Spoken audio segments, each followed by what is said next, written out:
Yo, welcome to Spectator Sporting. I'm Zach Roach along with my partner, Mr. Adewale. We got a big show for y'all today. We talking boxing, top 5 pound for pound. And you know we had to bring Byron here. You know we had to bring Teon here to educate us on this boxing thing. Now check it out. It's been a lot of great fights the last few months. It's been some upsets. We've come on this show and said this gonna happen. And the total opposite has happened. Completely. You know what I'm saying? So maybe from this year, maybe beginning of this year, 24 to now, top 5s could be totally different going into this now, And so Byron, I'm just gonna start with you. Yeah. Who is the top 5 pound for pound boxers today? Well, the fun thing about this is years ago, this would be a cut and dry argument. We wouldn't even need a show. We wouldn't even need a show about who the top 5 because fighters fought with the king of the hill mentality. The best wanted to best the best, but we don't live in those days. So for the stands, I did a stand top 5. I'm gonna run through that real quick. For my stand top 5, number 1, I got Canelo. And now Canelo, for the stands, this is a guy, we don't do records on the stand list, but for the stands, he has a cult following that pays habitually for his overpriced exhibition fights. Now, this guy is known for being undisputed for 3 years without fighting the number 1 contender in his division. Now, I don't know if that's ever been done in boxing, but he needs to be, you know what I'm saying, have some type of plaque for that. And also number 2, we gotta have Gervonta Little Tank Davis. He has to make number 2 on the stand list. And the reason why he's number 2 on the stand list is because his social media presence is overpowering. Like, you can't be an influencer and fight around Gervonta Davis. This guy has knockouts over Ryan, I like to use the N-word, Garcia, and also Rolly Romero, who I don't know why he gets belts and just loses them, but he just can acquire belts, gets his ass whooped, and passes them off. And at number 3, this is a big one.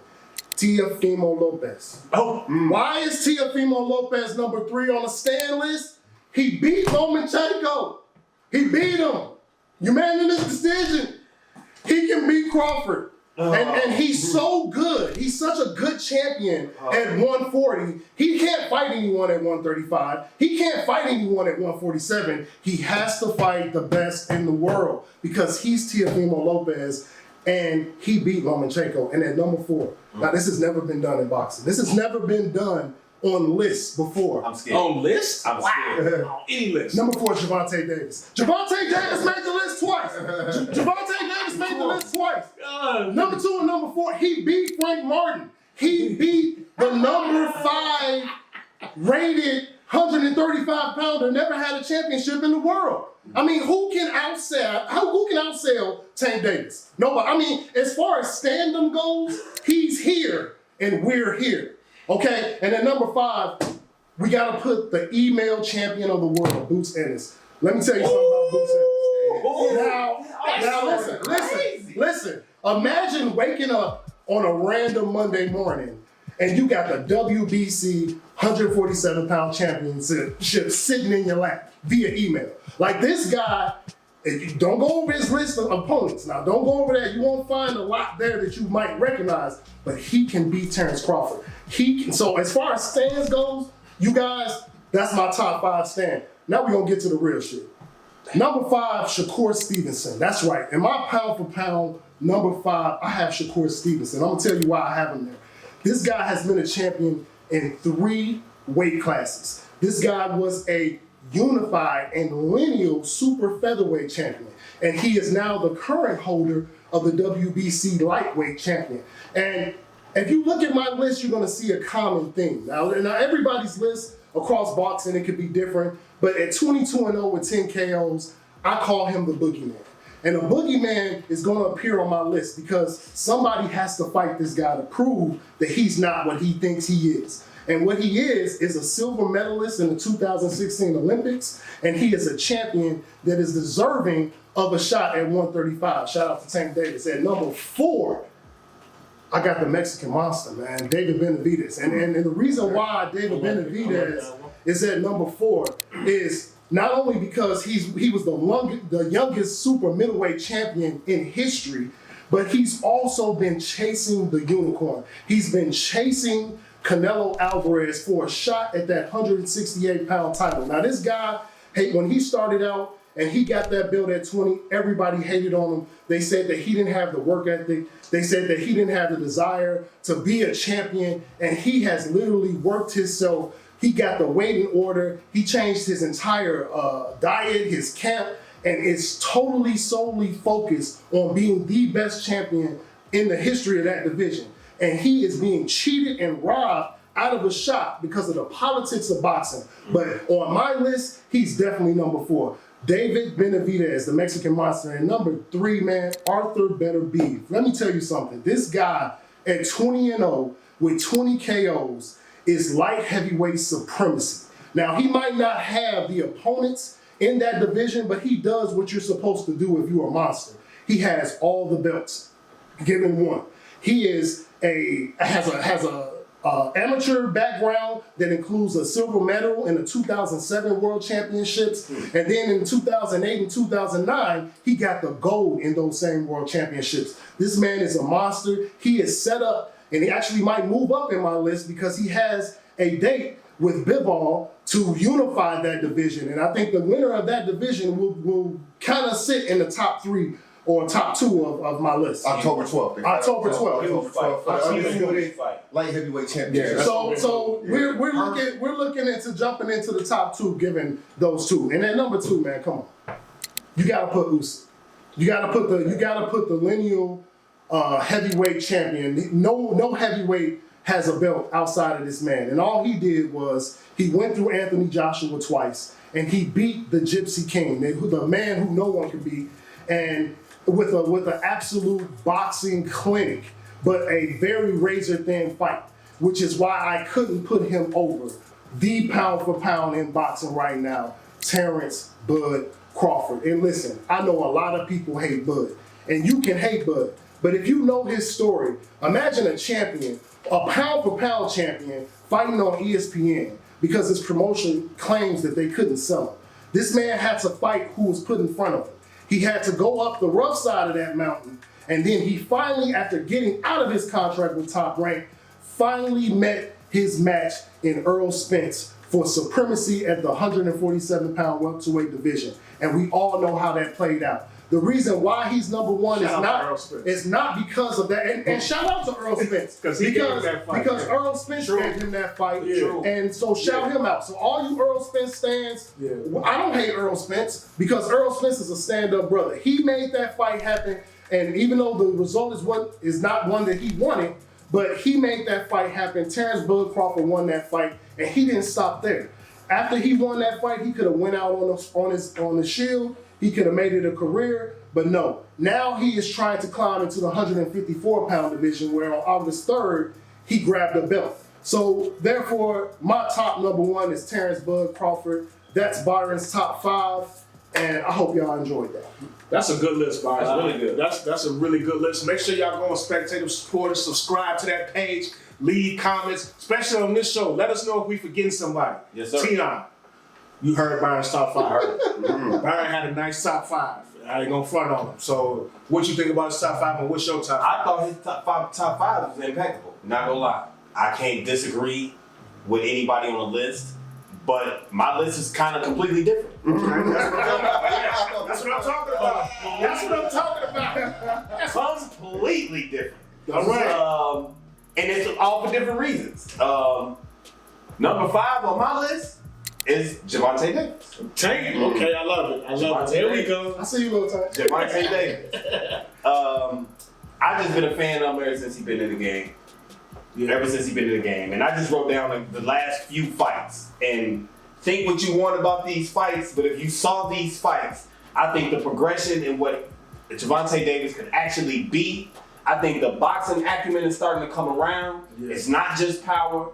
He's becoming a more complete counter puncher. And he's showing like just in general ring generalship to me, knowing how to cut off the ring. He's been doing that the last 3 or 4 fights. That's not something we're accustomed to seeing. Yeah. I just think his IQ is starting to grow. At first, he was a knockout puncher to me. I'm not gonna lie. I was like, okay, hard hitter. He does his thing.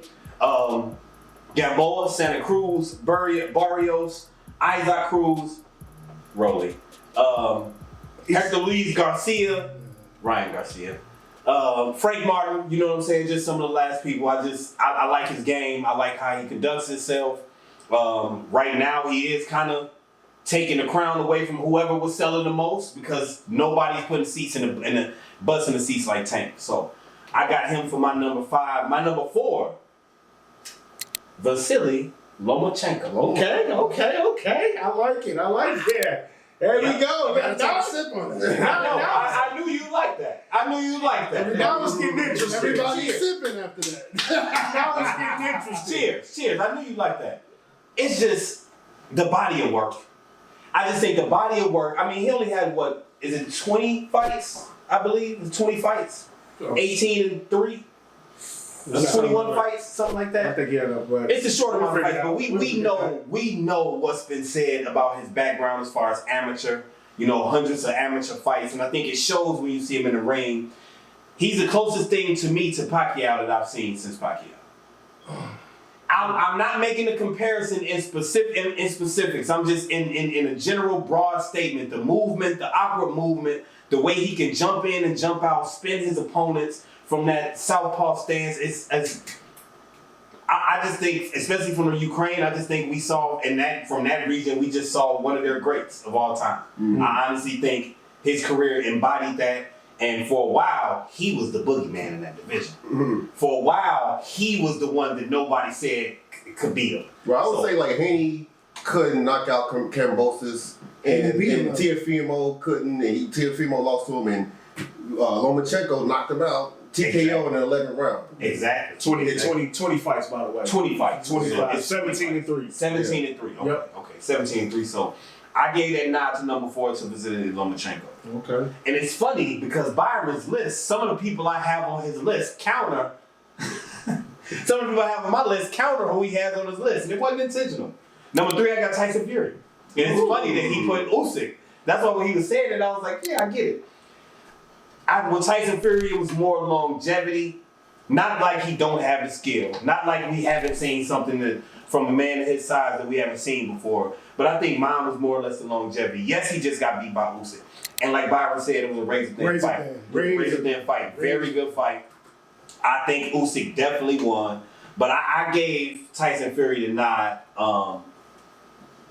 You beat Vladimir Klitschko when nobody thought you had a chance. Like, I remember watching that fight, like, who is this dude? All this jumping around, herky-jerky movement, and he jabbed his way into a world title. Yeah. He literally took away that straight right hand of Klitschko. He couldn't do nothing. He was flustered the whole fight, and that was the beginning of something special. Of course, we know the 3 fights against Wilder. I just feel like that cemented his legacy, in my opinion, especially the 3rd fight, where he literally allowed himself to get hit without trying to protect himself, because he told him that I'm going to let you do to me what you do best, and I'm going to get up and do it back to you even worse. Mm-hmm. And he knocked him out. Yeah. So I got Tyson Fury at number 3. Number 2, here we go. Woo! Canelo Alvarez. No. I had a feeling. I have been a Canelo fan from the beginning. I have called him out recently about Benavidez and all other stuff, following Mayweather's blueprint. I have called him out for that. But I can't deny what I see on his resume. I'm sorry, I can't. Since Floyd. Since Floyd. He called me a Stan.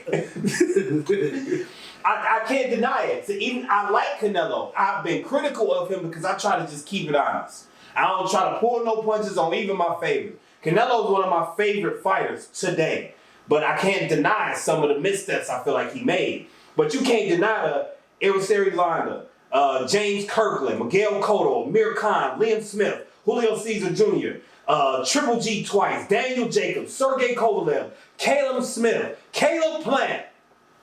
Damn. Like, what are we talking about here? That was a good argument. Like, what are we talking? Look at the resume. What are we talking about? Well, name the janitors. They cleaned up real well. Well, I would say what's happening, what's tarnishing his legacy to me is that his last five fights has been against tomato cans. They have. So what he's been doing lately, since the Caleb Plant fight 3 years ago, he's just been fighting tomato cans. Like John Ryder. Well, no, he fought B-ball after Caleb You Plant. cannot mention Canelo without mentioning David Benavidez. David Benavidez is 29-0 of course, with 24 KOs. Oh, and you are undisputed in his division, and you don't want to fight. I agree with you 100%. At 33 years that don't change my stance at all. I agree with you, but that does not change right now based off what I've seen. Canelo Alvarez is number 2. And number 1, wow, I think. You better. Ooh, what are you gonna say? Dun dun dun. I think You better. it's Bud Crawford. It's Bud Crawford. I mean, it's really nothing else to say. It's WBO lightweight title in 2014 against Ricky Burns. WBO junior welterweight title in 2015 against Thomas Delorme. Unified the WBO and WBC at junior welterweight in 2016 against Victor Postol. Beat Jeff Horn in 2018 for the WBO welterweight title. Yeah. Then you got the Amir Khans, the Kell Brooks, the Jose Benavidez Jr., the Sean Porter, and then the unification fight against Errol Spence. We know how everything went. You can't not have Bud Crawford at the top of the mountain. It just kind of is what it is. His resume speaks for itself. And we're not even talking about junior welterweight. We can just say from welterweight on, and his resume speaks for itself. Terrence Crawford, best fighter right now.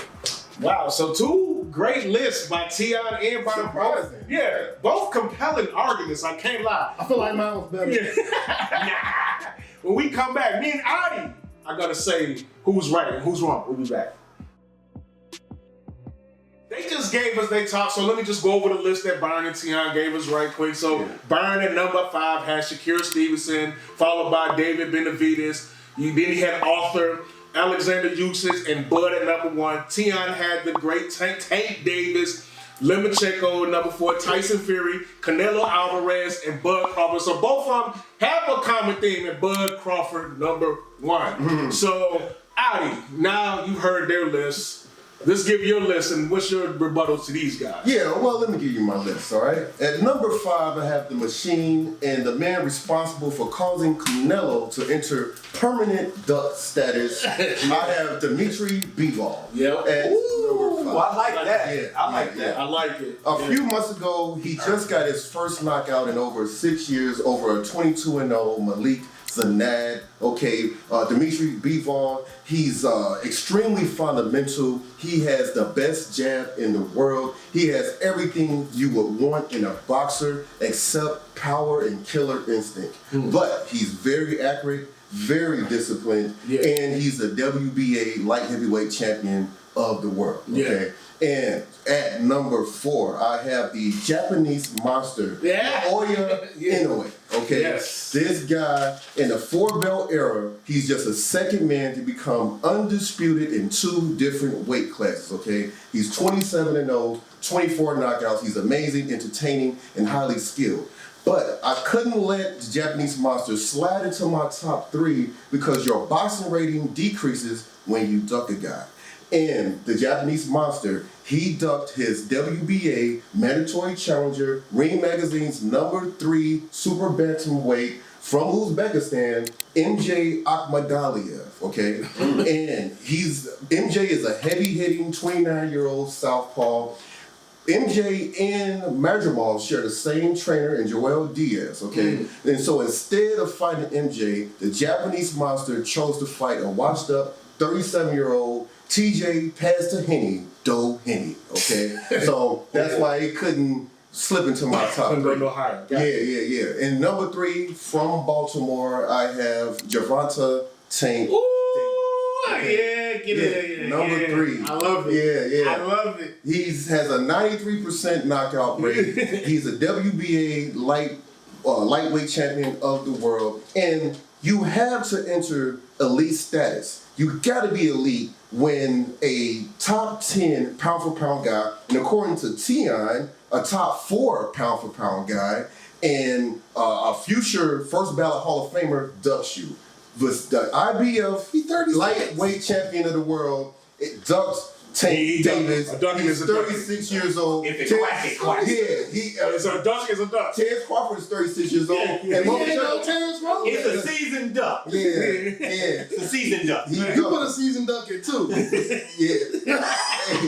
Hey, you know what I'm saying? I like seasoning. Flavors everything. Man, hey, that man Lomachenko didn't look old against Kambosos when he was knocking him out in the 11th round. Okay, and so before Tank goes after a 27-year-old Shakur Stevenson, whose interviews are more exciting than his fights, before he goes after him, he's going after the number one guy, the best lightweight after Tank. He's going after the cream of the crop, Lomachenko. Yep. So I guess he's going to wait for him. I don't know if he's going to do a fight before that, but that will be a hell of a fight. Yeah, okay. it will. And so at number 2, I've got the Cornhusker, but I got Here we go. This is where it get real. He's This number is 2. where it get real. No doubt about it, man. I'll So, drink to that. Pinkies up. yes, sir. Bud Crawford. Now, I'm going to tell you about this guy. Iron Man Charlo ran away from him. Yeah. Also, you got Earl Spence Jr. He ghosted him on the rematch. And you also have the WBC and WBO champ Sebastian Fundora, ducked him. Canelo Alvarez. Canelo, he's asking for $2 quadrillion to fight him. right. And the question is, did Boost Ennis move up to 154 yet? I don't think so. So it's all bullshit. Anything you say about Bud, what Boost Ennis says, it doesn't mean anything until he moves up to 154. All these guys, all they're trying to do is age this man out. They're doing the age out strategy. They hope Father Time catches up to Bud Crawford, and so they can catch him at. That's why I feel like Fundora and Spence delayed their fight, because Bud's supposed to fight the winner of that fight. What's the cause of the delay? No one's hurt. So why they not fight on October 12th when they say they're supposed to fight? They're trying to age him out. All these guys I named, Canelo and all these guys are younger. So you than telling me Bud. they just try to make him get old so then they can fight? Yeah, it's a strategy. That's my opinion. Okay. Well, it's Mayweather did it. Floyd. It's from Floyd's play. Mayweather did it. Everyone got a trigger. Everyone has a trigger, fans. Everybody has a trigger boxer. You see it happen. But Mayweather's defense. So Mayweather's defense, he aged like wine. And he aged very well. His prime lasted longer than anybody's ever. Yeah, he did take a 2-year layoff with the retirement. Yeah. And He was still the number one boxer in the 2000s, but go ahead. Right. Yeah. So I'm hoping Bud Crawford. Here, take my good hand. But I hope that backfires on these guys, and I hope Bud Crawford ages like wine, like Floyd Mayweather. Okay. I think so. And at number 1 from Ukraine, I got Alexander Usyk at number 1. I can't be mad at him. I'm not mad at that. All right. Golf clap. Yes. I'm not mad at that. Yeah. See, Alexander Usyk, just like the real deal Holyfield, I believe those are 2 guys, Alexander Usyk and the real deal Holyfield, cruiserweight undisputed and heavyweight undisputed. I forgot about that. And Alexander Usyk, the way he was supposed, a 9th round knockout is the way he was supposed to become the first man since Lennox Lewis to become undisputed heavyweight champion of the world over Tyson Fury. He was about to knock out Tyson Fury in the 9th round, and then the referee jumped in there and saved him. That was a knockout. He was about to knock him out, and the ref jumped in there, and he cheated the man out of a knockout. He won the fight anyway, and he was about to send him to his Lord and Savior Jesus Christ. But the ref came in there and stopped the knockout, okay? And people think it was a close fight. He wouldn't have been saying that if he was knocked out, okay? And so he did. And so I got him and then the man came up from cruiserweight and he defeated Anthony Joshua twice. Yeah. And he knocked out Daniel Dubois in the 9th round. Okay, so I got Usyk at number 1. That's I like your list. We got a lot of similarities. So very ESPN-ish. Number 5, I got Canelo Alvarez. I listen. I know he has been fighting tomato cans But with that being said, he's still a big draw, and he's still a really, really good fighter, and he still got a lot of clout in boxing. Number 4, Tank Davis. This is a personal favorite for mine. I like Tank Davis. I know Frank Martin, Byron has said he's a nobody, but these last few fights I watched. He's never been a world champion. These last few fights I watched Tank Davis, he has earned a lot of respect from me. The man has got better at boxing, and the man has a formula. You know, he sets you up for the first few rounds. By round 6, 7, he's about to get busy on you. And not only that, he is knocking people out. He is finishing fights. That's why he's becoming must-see TV. You gotta understand that, because you can almost expect a knockout. And look, and Tank can take a punch better with the best of them. Yes. So like Tank, I think Byron, you're not giving Tank his just due. Not at all. You know what I'm saying? But Tank is a really good fighter. And his defensive skills are really good. Yeah. You know, when Ryan Garcia kept throwing that left hook, he kept blocking that boy, kept countering. He loses rounds. Wait, remember Ryan? You say King Ryan's a champ? Everybody lose rounds. Yeah, he lose rounds, but But ain't lose against Magic Mom. He lost some rounds against him. He lost rounds. Right. He just said lose rounds. Right. Oh, okay. So, but no, Tank Davis. I got Tank Davis. We're going to address that in a second. No, we're not.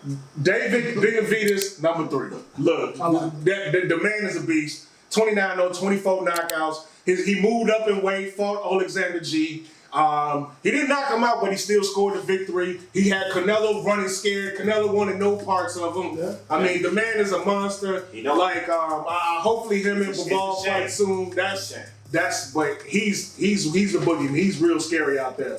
Number 2, Alexander Usyk. Look, you can't deny it. You can't deny it. I mean, the fact that you just look at his last fights, beating Tyson Fury and Anthony Joshua, I'm with you. I almost put him number 1. No, I almost did it. Number 1. I almost did it, but number 1, of course, the one and only, the man from Nebraska, the one and only Terrence Bud Crawford. 40-0, 31 knockouts. You know, just became won division titles in 4 different divisions. Yeah, you know, the man is amazing. Even though his last fight, you know, people say he still won the fight. Yeah, definitely. That was his one fight, the first fight at 154. And y'all been telling me that 154 is the division. That is the cream of the crop right now. It's 154. So we gonna see. But right now, you gotta have Bud Crawford number 1. So I just want to apologize. Adi picked Usyk at 1 just to spite me, because he knew I would have a problem. So I apologize that y'all had to get the residual of that. We're definitely gonna talk about that. But Anthony Joshua was a top 3 heavyweight. He beat him twice. Anthony Joshua lost to Andy Ruiz. Okay, a lot of Lennox lost to Rockman, right? Everybody. Tyson lost to Buster Douglas. I mean, let me stop this. Roy Jones lost to Glenn Johnson. So we doing honorables right now. Can I skip the line for my honorable mention? My honorable mention is Gervonta Tank Davis. And let me tell you this. While y'all try to say that I hate this man for, you know, not acknowledging him, my top 5 is a top 5 of fighters who are willing to engage. Again, as I stated at the beginning of my top 5, we are in a different era. We are actually arguing pay-per-view sales. We are arguing who sells over what is done in the ring. Yeah. And I'm not denying that Gervonta Tank Davis is talented and gifted by the gods. He has power that I mean, at 135, you've never seen it. Yeah. My only problem with Tank Davis, here it is, August and whatever day this is, and he's supposed to fight in October, November, December, January. We have no idea because we haven't heard anything. And the thing is, as I stated in the last show, you can't just automatically say that a 36-year-old who has admitted that he's on the tail end of his career is going to take a fight against a knockout artist. I mean, you guys put Canelo. Quit. These same guys put Canelo. Not me. Who's ducking at 33 years old. Right. I did. In their top 5. Yeah. And then saying that Lomachenko is Canelo, that's not the only fight because he Canelo doesn't has want to been. fight Tank. That's not the only fight Canelo has been involved in. Dear He's Tank had Davis. 40 fights, Byron. Dear Tank Davis. 40 fights. Fight somebody. That's it. And you have champions at 135. You have Lomachenko ain't the only champion at 135, Tank. But he's the biggest name. He is the biggest. He is the biggest name. He going for the We biggest have to name. stop. We have to stop saying like when somebody's At one point, at 135, because at one point we said that 135 was going to be the most talented, the most deepest division in boxing. We said that months ago, and here we are. We call it the Twitter division. Go ahead, Teon. I never thought it was gonna be the most talented. I always say 147 and up. My whole thing is we gotta stop acting like that's the only opponent Tank has fought. And again, the big names that get called out, the best at that time, the best in the division, Tank is calling out Lomachenko because of why? Because of the name, because of the reverence he holds in that division or in boxing. The same reason why Boots is calling out Terrence Crawford. The same reason Stevenson calling out Tank. The same reason Stevenson's calling out Same Tank. reason why Benavidez is calling out. But The Canelo. same reason Benavidez, But here's the the same reason Morrell is calling out Benavidez. Here's the difference. Here's the difference. Here's the difference. It's a never-ending Here's the cycle. difference. Here's the difference. The difference is It's never in the the cycle. difference is Benavidez is in a division with Canelo. Shakur Steven is in a division with Tank Davis. Just came up there. Boots ain't in a division with Bud Crawford. He'll be there soon. Your Boots hate gotta stop. Do you not like boots? Are you barefoot in the wintertime? What's your problem? What's the issue? Like, what are we doing here? Move up to 154. Gee, Move up to 154. he will. So we can't. So don't put that He argument in the same because it's not the same. When Shakur It's the guy. It's the same as Teofimo Lopez calling out Bud Crawford. It's the same. I just gotta wait and see if Boots don't move up to 154. I don't think he's serious. Now, yeah, if he doesn't, then I'm completely off. But he initially was calling him out because number one, let's not act like the sanctioning bodies didn't have something to do with this. They gave Boots Terrence Crawford vacated belt for a reason.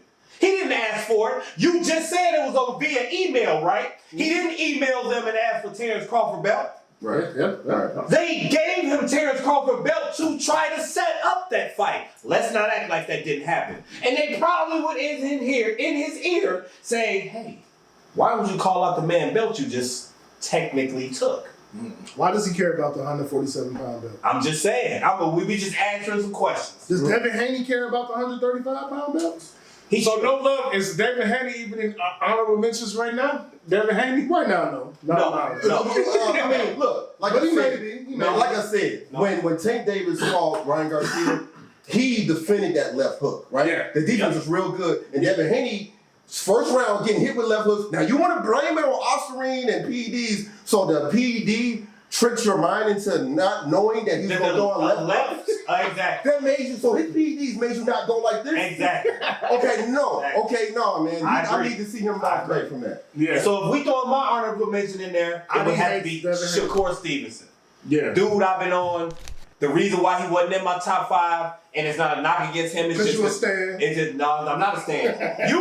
This same dude right here, coattail rider. When Shakur came to 135, I literally said before any fights he was the best at the division. I'm a fan. Watch the tape, and he was not a fan. Now all of a sudden this. You did say he was number one. I said he was the best in the division before he fought anybody. Yeah, He did say it. And now he forgot, and I remember. No, I didn't forget. It's just someone's an actual real title holder in that division, and someone's not able to get fights, just like Boots.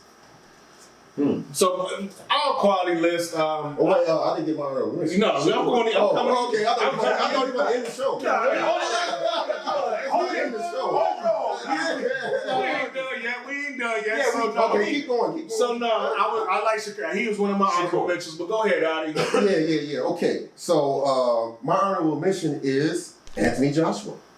Anthony Joshua. Wait a minute. Now, wait a minute. Wow. Listen. You gotta listen. Go. Okay. Anthony Joshua is a top 3 heavyweight. He's a top 10 pound for pound guy. Okay. Yeah. He is. Now, other than Usyk, in the last 5 years, 2 guys gave Tyson Fury many problems in the boxing ring. That would be Francis Ngannou and Adewale. Anthony Joshua knocked both of those guys out. That's a good point. Okay. And the thing is, a lot of boxing fans in the game are down on Anthony Joshua because he lost to Alexander Usyk twice, okay? But Joe Frazier lost to George Foreman twice. Yeah. Bernard Hopkins lost to Jermaine Taylor twice. The Golden Boy lost to Sugar Shane Mosley twice. And the list goes on and on and on, okay? Yeah. And so... Everybody got a kryptonite, huh? Yeah. I mean, and there's a legitimate hope for the 34-year-old Anthony Joshua to end his career strong, okay? He acknowledged in an interview that a 12-month fight drought is the reason why he faded in the championship rounds against Usyk in that second fight, which was a close fight, split decision. One judge had him winning, and the other judge had 115, 113. So since that fight, listen to his fight drops. 7 months, 4 months, 4 months, 2.5 months, okay? This guy is fixing the problem, and he's looked fantastic in those fights. And he fights Daniel Dubois on September the 21st. If he knocks this man out, then he can get the winner of Usyk and Fury. I'm not counting that man out. He's an honorable mention for me. And he's losing to Tyson, and he's losing to Usyk. Do you feel like he's deserving of that fight though? Like literally. Yeah, if he beat Dubois, he's in line. Yeah, he fights him. But he's a fighter that can't beat the top 2 in his division. Oh, how do we know he can't beat Fury? I want to see that fight. I want that fight to happen. Fury got knocked down by Ngannou. It's not about knocking down. He got knocked out, unofficially knocked. In my book, he got knocked out by Usyk. Okay, unofficially knocked out by Usyk. We have a rematch. Anthony Joshua can knock out Tyson Fury. It's possible. The only reason I haven't knock on Anthony Joshua, there was one name when 4 or 5 years ago when Josh was in his prime that I was like, this is the guy that I know if he can beat him, then I know he's for real. Yeah. Luis Ortiz. Okay. When he did not fight Ortiz, in my opinion, that was the benchmark. Mm-hmm. That was the benchmark in the heavyweight division to me for a number of years. Even though Wilder won those fights, we know Luis Ortiz was winning both fights before he got knocked out. I just think, I think a very skilled, high IQ boxer beats Anthony Joshua. He's going to run through everybody else in his division. He has a problem. He has problems with boxers. And now, one thing is, Fury is on the tail end of wars. Yeah. And again, he might catch this guy or catch one of these guys at a favorable time where he might get a decision. But I'm telling you, if Fury is dedicated to beating Usyk in this rematch, like he is, and his, I'm telling you, I'm taking an in shape Fury against Joshua. Me too. 10 out of 10 times. Me too. 10 out of 10 times. I don't think so. It's not that. I mean, it seems like. And I can't wait. I've been getting into it with a lot of. I've had a lot of back and forth with Joshua fans. And hey, this is how we sum up our arguments. I want to see it too. I want to see it. You want to see it. You think Joshua wins. I think Fury dominates. No, I don't think so. Since Tyson Fury trilogy fight against Deontay Wilder, Fury has looked real shaky. Okay, that Deontay Wilder trilogy fight, that was 3 years ago. Yeah. He's looked real shaky against Ngannou, Usyk, and he's not looking. He hasn't looked like a pound for pound great boxer. That's true. And I disagree. That last fight with Usyk was fight of the year. He got knocked out. Talking about? He got knocked out. He did not get. You wanted him to get knocked out. The referees. He was about to watch him. I'm not saying it wasn't a great this fight. This was a razor thin decision. No, it wasn't. My thing was with the Fury Usyk fight is I expected to see the superior boxing from the superior boxer, which was Tyson Fury. Yeah. In my opinion. I didn't say he wasn't. Yeah. But what I'm saying is when I left watching that fight, I was like, Tyson Fury can get out. Adi speaks. I just think he could. Fury got dominated in this fight. Fury did not get dominated. It was a great fight. No. Fury Usyk 2 is must see TV just like it was one. Yeah. And Tyson Fury is taking that fight. Fury. Okay. Fury's taking that fight. Okay. I'm putting it up. Y'all see a wager coming here. Hey, listen. You're watching Spectator Sporting. Make sure y'all subscribe to the page. Hey, leave a comment. If we forgot anybody, hit the like button, yo. Let us know if we forgot somebody. Give us a name if we forgetting about somebody. Let us know. I had like my honorable mentions was the Bevo and also the Japanese Monster. I had him Anyway, you know, four division champion. I mean, a thrilling victory against Louis Neary last time. He got knocked out, then went on to knock him out. He got knocked down in the first round. Yeah. Got knocked down in the first round. But he came back and knocked it in 6 rounds. So that showed me a little toughness. But I agree with you about the Duncan, you know. You know what I'm saying? The little Duncan stuff. Nobody cares about the little people.